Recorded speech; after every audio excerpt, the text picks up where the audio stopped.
Baik, selamat siang. Nama saya Maya Usia Biandrade yang hari ini akan menjelaskan tentang mata kuliah FTSF non-steril. Baik, saya akan menjelaskan untuk mata kuliah FTSF non-steril, identitas mata kuliah, kemampuan yang diharapkan, kemudian materi pembelajaran, metode pembelajaran, interaksi dosen dan mahasiswa, sistem penilaian mata kuliah, dan penjelasan tugas terstruktur. Untuk nama mata kuliahnya yaitu FTSF non-steril dengan kode mata kuliah FAR 2022-35. Untuk semester 4, SKS-nya 3 SKS, sifatnya wajib dengan rumpun mata kuliah farmasetika dan teknologi farmasi. Deskripsi mata kuliah ini adalah membahas mengenai konsep dan prinsip formulasi sediaan farmasi dengan teknologi yang berkembang saat ini untuk sediaan padat, semi padat, dan cair, disertai dengan prinsip perancangan sediaan farmasi yang aman, efektif, dan bermutu, yaitu dengan quality by design. Untuk capaian mata kuliahnya ada 7. Yang pertama, mahasiswa mampu menjelaskan penggolongan tablet dan preformulasinya, kemudian mampu menjelaskan dasar pembuatan tablet, mampu menentukan metode pembuatan tablet, mampu menganalisis prinsip pemeriksaan kualitas tablet dan validasi prosesnya, kemudian mampu menjelaskan definisi tablet salut, formula tablet salut dan proses penyalutan, kemudian mampu menjelaskan tentang sediaan solid, semi solid dan cara pembuatannya, kemudian yang terakhir mampu menelaah formula sediaan obat hingga ke pemasaran produk.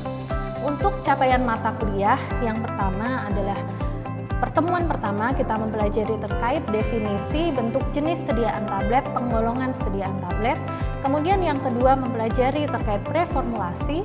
Kemudian yang ketiga kita mempelajari terkait eksipien tablet.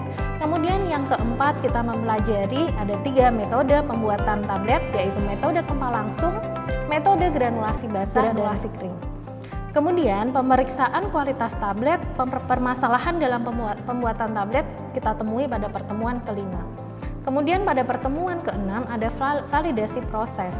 Kemudian pada pertemuan ketujuh tentang definisi tablet salut, jenis penyalutan, dan formula tablet salut. Kemudian dilanjutkan dengan ujian tengah semester. Pada pertemuan ke-9, kita mempelajari tentang proses penyalutan dan mesin salut tablet. Kemudian pertemuan ke-10 tentang definisi semi solid serta formulasinya. Kemudian pertemuan ke-11 tentang definisi sediaan cair dan formulasinya. Pertemuan ke-12 kita sudah mempelajari tentang jurnal, yaitu tentang preformulasi, pengujian sediaan solid, desain pengemas, dan video iklan. Itu pada pertemuan 12 dan ke-13. Kemudian pada pertemuan ke-14 mampu merancang formula semi solid dan memasarkan produknya. Kemudian yang pertemuan ke-15 kita merancang formula untuk sediaan cair dan pemasaran produknya. Dilanjutkan dengan pertemuan ke-16 adalah ujian akhir semester. Untuk metode pembelajarannya ada discovery learning dan small group discussion. Untuk sistem penilaian mata kuliah terdiri dari beberapa aspek. Yang pertama ada UTS dengan bobotnya 35%, ada UAS sebesar 35%, dengan sikap 10%, kuis 10%, dan tugas terstruktur sebanyak 10% dengan nilai dari A hingga E. Kemudian untuk interaksi antara dosen dengan mahasiswa, saya menggunakan sistem ceramah di kelas, kemudian diskusi tanya jawab di kelas langsung kepada mahasiswa, kemudian pembimbingan tugas per kelompoknya. Untuk tugas terstruktur sendiri dari mahasiswa, saya minta untuk mencari makalah, ya, kemudian membuat makalah, membuat desain pengemas dan strategi penjualan produknya.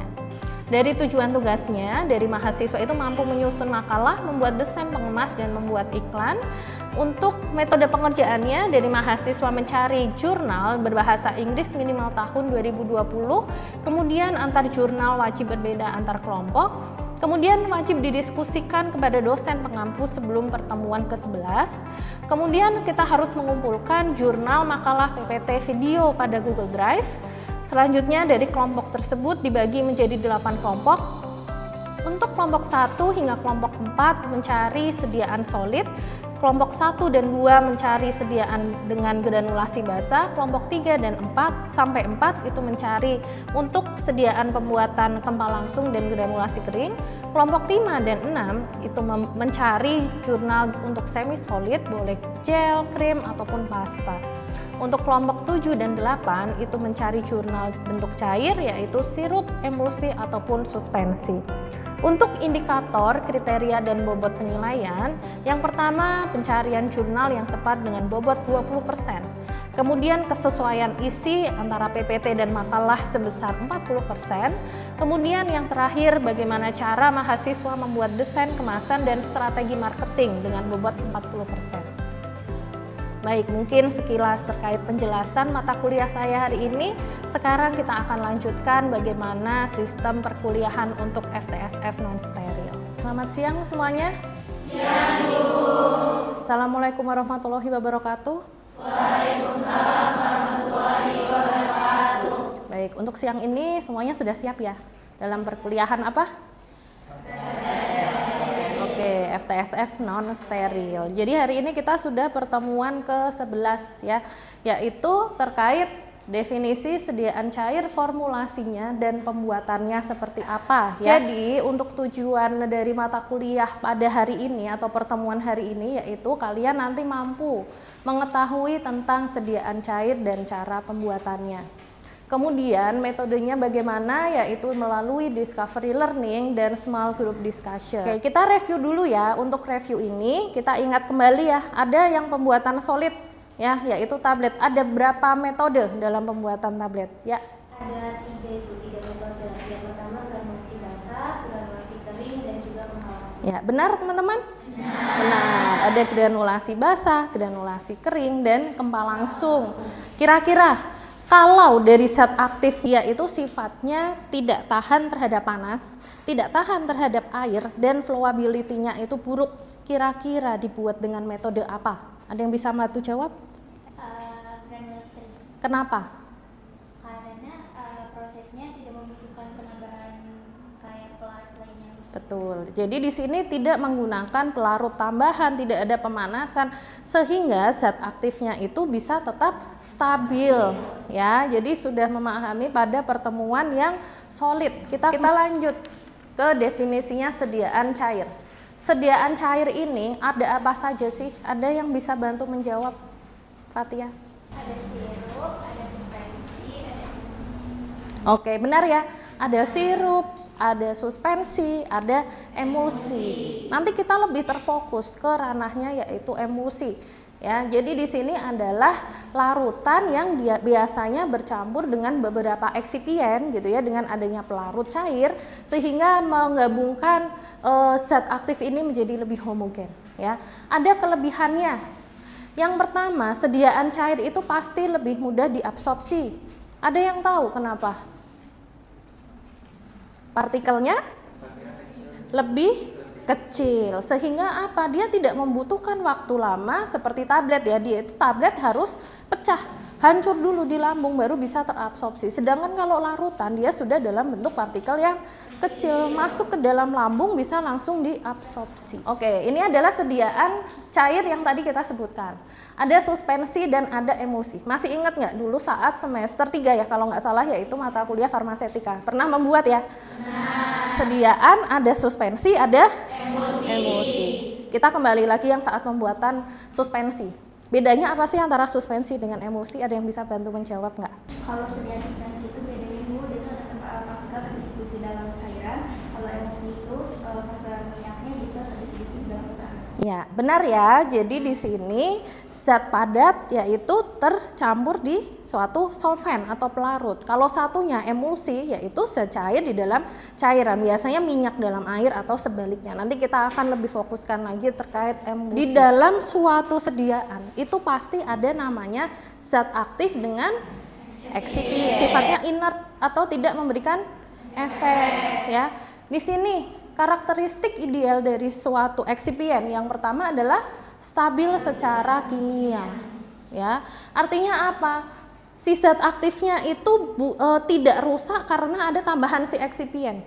Jadi di sini biasanya di industri farmasi ketika kita mau membuat suatu formulasi itu ada namanya preformulasi. Kemudian efisiensinya itu biasanya nanti kita bandingkan. Ada beberapa supplier sesama laktosa ya, tetapi tergantung suppliernya ini dari mana.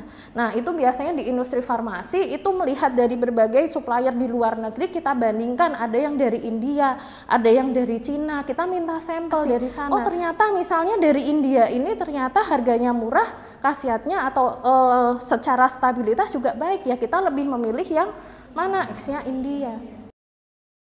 Eksipien dalam sediaan cair. Ini adalah contoh-contoh dengan sediaan yang solid. Yang pertama solvent atau kita sebut pelarut. Ya, pelarut yang bisa dinilai di Indonesia atau yang memberikan label halal itu kira-kira apa pelarutnya?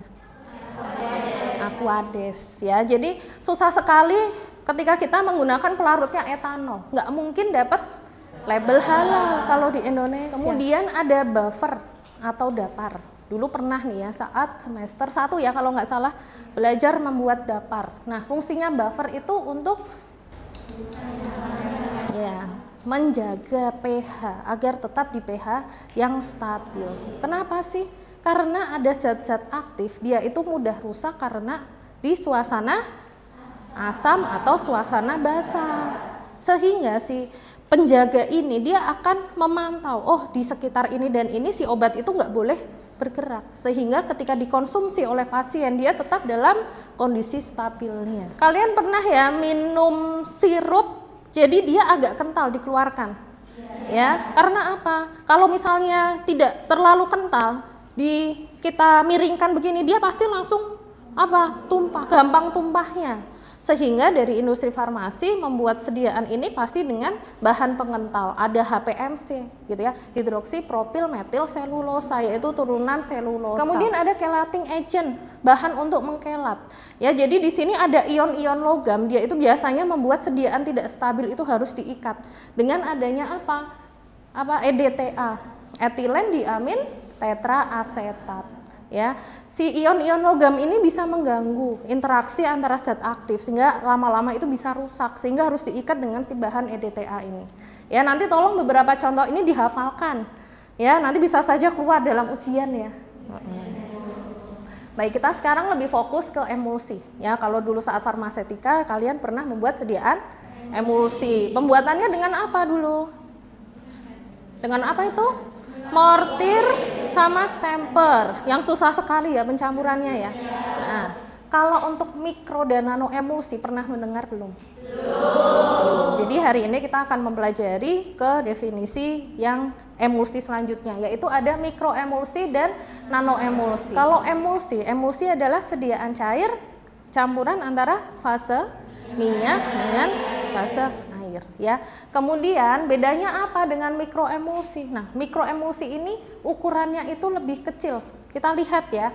Di sini ukurannya itu antara 1 hingga ada yang menyampaikan 1 hingga 100 nanometer, tapi ada juga yang menyampaikan itu biasanya kurang dari 1 mikrometer. Atau berapa nanometer kalau 1 mikrometer? 1000 nanometer. Jadi itu sudah kita masukkan ke definisi mikroemulsi. Tapi ada juga nanoemulsi. Ukurannya lebih kecil lagi ya, lebih kecil lagi, yaitu kurang dari 100 nanometer. Bisa kelihatan nggak sih dengan mata? Nggak bisa. Biasanya harus dengan mikroskop khusus elektron. Di sini adalah emulsi biasa yang kemarin sempat kalian buat saat praktikum farmasetika, berwarna putih susu gitu ya. Biasanya tidak bisa tembus dengan cahaya. Tapi kalau mikroemulsi dan nanoemulsi di sini kelihatannya sedikit lebih kuning gitu ya dibandingkan yang nanoemulsi sangat jernih. Ya, jadi di sini loh memangnya itu emulsi, Bu. Iya. Tapi saking jernihnya ya seperti ini, makanya ketika kita cek ukuran partikelnya dia kurang dari 100 nanometer ya. Oke, di sini adalah kelebihan dan kekurangannya dari mikroemulsi. Kelarutannya itu bagus untuk meningkatkan kelarutan dari obat yang lipofilik. Lipofilik itu apa? Sukar larut dengan air. Ya. Kemudian untuk meminimalkan first pass metabolism. Jadi di sini biasanya bioavailabilitasnya itu lebih tinggi karena apa? Tidak kena dengan enzim pemetabolisme. Surfaktan itu adalah hal penting dalam pembuatan emulsi, khususnya nanoemulsi. Kenapa? Nanti ada persentase yang harus diikuti ketika kita ingin membuat oil in water. Misal ini ada nomor tertentu atau jumlah tertentu yang harus kita ikuti. Misalnya di sini adalah oil in water itu sekitar HLB-nya itu 12. Contohnya seperti itu. Baik, sampai sini ada yang mau ditanyakan terlebih dahulu tidak? Baik, silahkan Sahrul. Bagaimana cara ngitung HLB untuk sediaan nanoemulsi ini? Terima kasih, Bu. Baik, pertanyaan bagus ya tadi dari Sahrul. Bagaimana cara membuat sediaan nanoemulsi ini, misalnya mau membuat ke oil in water gitu ya. Jadi sudah ada panduannya. Jadi di sini surfaktannya itu bisa kita kombinasikan atau kita gabungkan. Misalnya di sini saya menggunakan twin 80 dan span 80. HLB-nya si twin itu sudah diketahui. Itu sudah angka pasti yang tidak berubah. Ya, kemudian si span misalnya 4,5. Di sini karena saya tahu targetnya 11,85, maka saya bisa menghitung misalnya di 70% itu nanti tinggal kita kalikan dengan nilai HLB. Ya, kemudian span 80 tinggal kita kalikan dengan nilai HLB-nya, maka diketahui HLB campurannya adalah 11,85 atau kurang lebih 12 gitu ya. Jadi di sini kita bisa menggunakan 2 surfaktan. Atau mungkin ada pertanyaan, Bu, boleh nggak kalau misalnya 3 surfaktan? Kira-kira jawabannya gimana? Boleh. Yang penting apa? Nilai HLB-nya sesuai dengan target kita. Atau, Bu, boleh nggak kalau pakai 1 surfaktan saja? Boleh, nggak masalah. Tapi di sini harus hati-hati. Ketika kita menggunakan 1 surfaktan, contohnya misalnya twin 80 dengan nilai HLB 15, itu terlalu tinggi. Ya kan? Yang ada apa? Ketika kita nanti buat terlalu berbusa. Jadi memang biasanya kita menggunakan kombinasi antara surfaktan dan kosurfaktan gitu ya. Kita sekarang ke nanoemulsi. Masih ingat nggak ukuran nanoemulsi itu berapa nanometer? Kurang dari 100 nanometer. Masih ingat ya, kurang dari 100 nanometer. Jadi di sini nanoemulsi itu mirip seperti mikroemulsi, cuman ukurannya lebih kecil. Yang pertama adalah high pressure homogenization ya. Jadi di sini dengan tekanan tinggi bisa mencapai 5000 PSI. Kemudian ada microfluidization, tapi alatnya juga kita belum punya ya kalau di kampus. Yang kita punya ini adalah ultrasonikasi ya. Ultrasonikasi ini dengan cara apa? Frekuensi tinggi, getaran tinggi biasanya. Cuman ada kekurangan juga untuk alat-alat ini, itu biasanya menghasilkan panas. Kedua, nah yaitu low energy atau energi rendah. Di sini yang biasanya banyak digunakan adalah yang spontan, emulsifikasi spontan. Maksudnya gimana? Ketika kita mencampurkan antara fase minyak dengan air, itu dengan adukan biasa itu bisa jadi. Ya, jadi kelebihannya di situ. Cuman kekurangannya apa? Dengan emulsifikasi spontan itu harus memilih eksipien dengan seksama. Surfaktannya harus yang biasanya harganya mahal. Kemudian eksipien lain itu juga biasanya pilihannya juga agak mahal. Baik, sampai sini ada yang mau ditanyakan?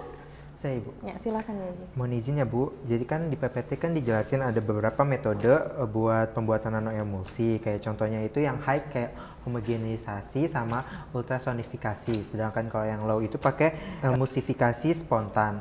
Nah, kalau misalkan kira-kira kita mau pakai bahan aktif yang sensitif itu, dia tuh cocok pakai yang mana? Misalkan kalau bahannya sensitif sama panas itu kita cocoknya pakai yang mana?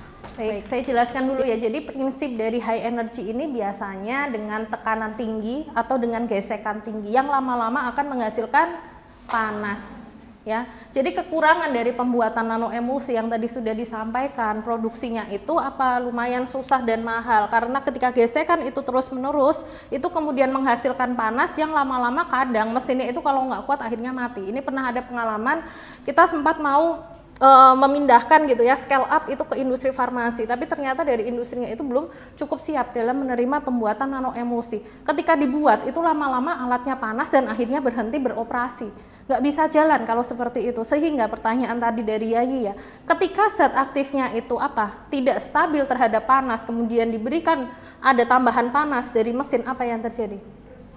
Rusak. Akhirnya apa? Ketika rusak diberikan ke pasien, tidak memberikan efek. Jadi seperti itu mungkin. Jadi diarahkan kemana pembuatannya? Ke emulsifikasi yang spontan. Cuman di sini juga ada kekurangannya lagi. Pemilihan eksipiennya itu harus benar-benar teliti. ya. Di sini pemilihannya itu dari minyaknya, dari kosolvennya, dari surfaktannya, itu harus benar-benar cocok. Kalau nggak cocok akhirnya nanti misah. Baik, itu sampai sini ada yang mau ditanyakan dulu? Saya, Bu. Ya, silahkan Fatia. Kira-kira dari yang Ibu alamin apa aja tantangan yang Ibu dapat pas pembuatan nano Baik, emosi? jadi tadi pertanyaannya bagaimana pemilihan dari eksipien ya. Fase minyak yang pertama. Minyak itu kan sangat banyak ya. Ada minyak zaitun, minyak apa yang ada di rumah kalian?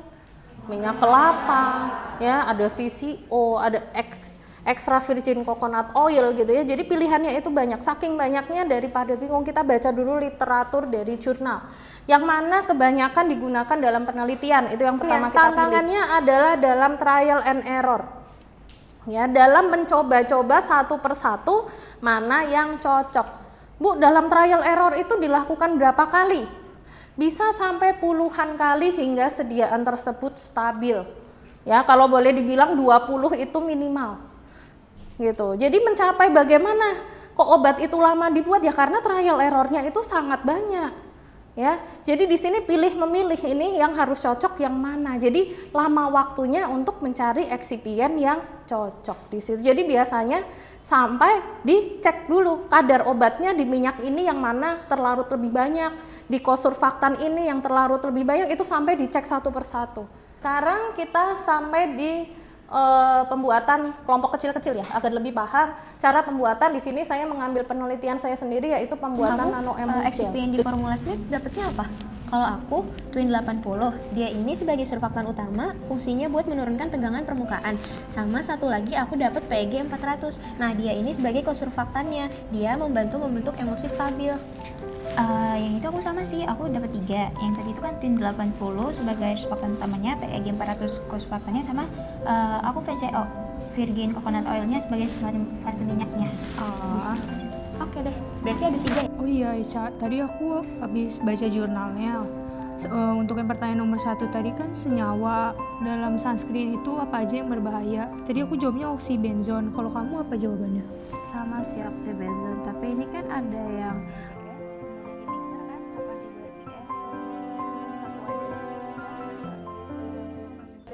Baik, kita sudah sampai ke sesi akhir ya untuk sesi small group discussion hari ini. Kita akan coba jawaban nomor 1. Senyawa apa dalam sunscreen yang berbahaya bagi kesehatan dan lingkungan? Mungkin bisa dibantu? Oksibenzon. Jawabannya benar? Benar. Kemudian yang kedua, solvent apa yang digunakan dalam ekstraksi tanaman? Ada yang mau bantu jawab? Ya. Betul, etanol 96%. Mengapa menggunakan etanol? Sifatnya semipolar. Jadi di sini bisa menarik senyawa-senyawa aktif dari tanaman. Baik, kita review sebentar pertemuan kita hari ini. Ya, bisa dibaca ulang tadi hasil materi kita. Ada 3 jenis emulsi. Yang pertama emulsi, mikroemulsi, dan nanoemulsi. Yang paling besar ukurannya emulsi biasa. Warnanya apa? Putih. Ya, kemudian pembuatannya ada 2 tipe, high dan low. Ya, kalau yang mengeluarkan panas apa? High. Ada 3 sistem di situ, apa saja? Ultrasonikasi, mikrofluidisasi, apa? High pressure, jadi tekanan tinggi. Kalau yang low, apa yang dikenal? Spontan, emulsifikasi spontan. Seperti tadi SNITS. SNITS itu apa sih? Safe Nano Emulsifying Drug Delivery System. Panjang sekali ya namanya ya. Intinya apa? Penghantarannya itu bisa teremulsifikasi spontan ketika terkena air. Makanya ketika kalian nanti membuat SNITS itu kok nggak ada airnya? Iya memang. Nanti setelah terkena air dia bisa teremulsifikasi menjadi emulsi otomatis. Ada yang mau ditanyakan sebelum kita tutup? Sudah cukup? Baik, terima kasih semuanya untuk hari ini. Jika masih ada yang mau ditanyakan, boleh ditanyakan di luar kelas kita ya.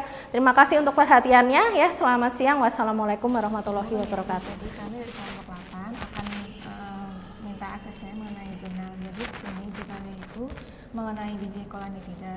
Jadi kelompok ini khususnya hanya untuk suspensi. Apakah ada masukan atau tambahan untuk mengenai jurnal ini? Baik. Ini coba saya baca dulu ya. Ini tahun 2021 sudah memenuhi syarat, kemudian pembahasan disolusinya juga sudah ada. Oke, dari jurnalnya sudah sesuai dengan topik kita, jadi sudah ACC ya. Baik, yang selanjutnya adalah pembuatan makalah, kemudian PPT dan pengemas kalian. Ya, mungkin itu dulu. Terima kasih. Baik, saya cek dulu untuk hasil makalahnya sudah tertulis ya, dari pendahuluan, latar belakang sudah kalian masukkan terkait dari kolanitida sendiri, penyakitnya apa, ini sudah tertulis. Kemudian dari tujuan dalam pembuatan makalah ini juga sudah pembahasan. Di sini ada metode penelitian, kita menggunakan biji herbal ya, yaitu untuk makalah sudah sesuai ya. Jadi nanti bisa kalian kumpulkan saja untuk makalahnya. Kemudian untuk PPT sekalian, saya akan memberikan masukan. Di sini sudah tertulis nama anggotanya, definisi metode bahan, pendahuluan, tidak terlalu banyak kata-kata ya, sudah bagus. Jadi bisa dijelaskan dengan kata-kata langsung tanpa terlalu banyak PPT-nya. Ini yang saya lihat sudah bagus. Kemudian yang selanjutnya saya akan mengoreksi terkait pengemasnya sekalian. Jadi misalnya nanti suatu saat kalian ada pekerjaan di industri farmasi, misalnya di area packaging development gitu ya, kita kan harus membuat packagingnya ya, pengemas seperti apa sih yang bisa melindungi dari obat. Nah, di sini yang bisa kalian hilangkan nanti yang 0,1 molar HCl ini dihilangkan saja farmasi itu ya. Ada yang mau ditanyakan mungkin untuk diskusi kita sudah cukup ya. Jadi untuk kelompok 8 dari hasilnya sudah saya ACC semuanya, nanti tinggal dikembangkan lagi dalam iklannya. Mungkin itu saja, terima kasih semuanya ya.